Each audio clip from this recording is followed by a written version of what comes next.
It's office party season again, and despite the credit crunch, there's still scope for some serious fun. But what happens when you are asked to speak at the office party? What about when you have to thank all the staff in credit control or congratulate the sales team? Your party enthusiasm might be dimmed. But with some festive cheer, here's a reminder on the essential speaking techniques for your own office party. Number 1. First, plans. Identify the type of speech you want. Do some planning, jot down an idea or two, and be ready for any surprises. Take a look at the party venue. Work out the best location from which to speak. If party music is planned, you should be able to use a microphone, which is essential kit for a noisy party atmosphere. Number 2, drinks. Don't even think about public speaking when the party drinks have been flowing a long time. Your audience's attention will be elsewhere and interruptions are inevitable. And of course, it goes without saying you shouldn't consider trying to give a speech yourself when you've had one or two. It doesn't work and it's often embarrassing. And number 3, starters. Aim to speak near the beginning of the party when people have arrived, had a drink or two, and conversation is flowing. If dinner is being served, aim to speak before dinner. It's not an after-dinner speech.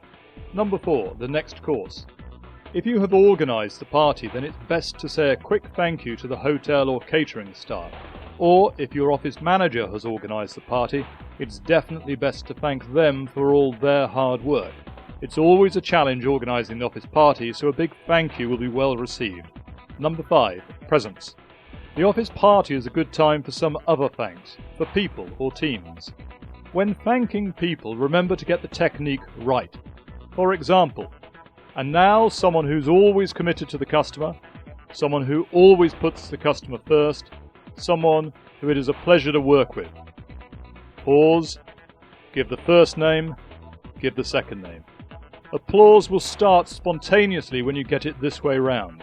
If you name the person and then keep talking, the audience loses track of the applause point. Number 6, more presence. For a more solid appraisal of someone, consider listing their virtuous points and then compare them with something less virtuous. Detail 2 of their virtues with a small anecdote, their commitment and their ability perhaps. Then detail a less virtuous point that will either get a laugh or a wry acknowledgement.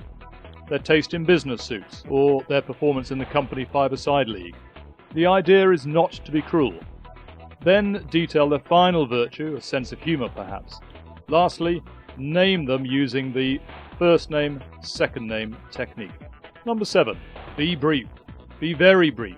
You can do the strategic review at another event.